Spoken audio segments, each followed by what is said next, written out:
Dear friends, the Holy Mother Church celebrates the feast of the most holy body and blood of Christ, Corpus Christi. Although we are still not able to go to the church to celebrate the Eucharist, we are united to each other in communion with Jesus through faith, prayer, and hope. For some, it may feel like we are isolated and quarantined, but we are not alone. We have the Eucharistic Lord with us because Eucharist calls us to bind us together as disciples of Christ. The Eucharist feeds, nurtures, and nourishes us every day. Today, there is a real sadness for many of us.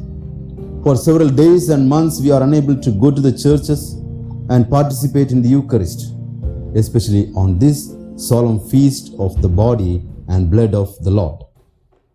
Let us not lose hope. There will come a time, eventually, when we will gather with each other, pray our familiar prayers, sing our favorite hymns, and receive the body and blood of Jesus together. God, our Creator, has gifted us with life, which is very precious to us as well as to God. But sin destroys this precious life in us.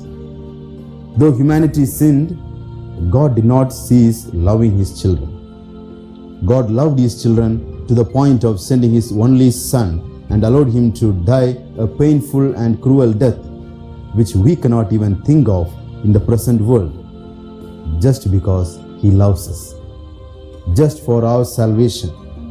As creatures, we are totally dependent on God for our daily food, our well-being, and our salvation. The Holy Eucharist is the daily food. It is the source and summit of Christian life because He loved us first. The Holy Eucharist is the bond of love.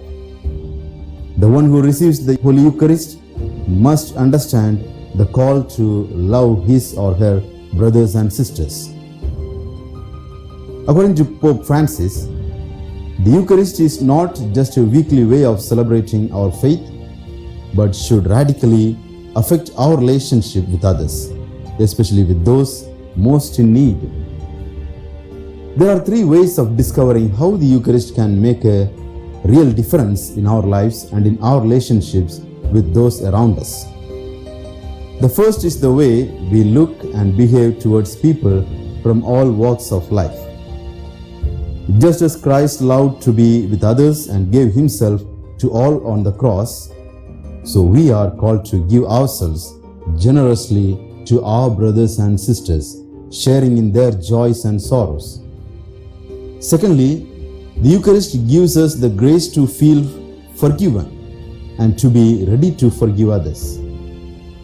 We go to Mass not because we are worthy or want to appear better than others, but because we know that we always need God's love and mercy that comes to us through the body and blood of His Son, Jesus Christ.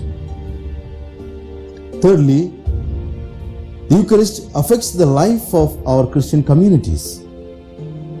It is from the Eucharist that we as a church receive our identity and mission. It is not something we do simply to commemorate what Jesus did for us. Rather, it is something that Christ does for us, filling us with grace and nourishing us with His own life. Let us pray. Lord Jesus, I thank You for the gift of the Holy Eucharist. Transform me little by little into another Eucharist in loving and sharing. Amen.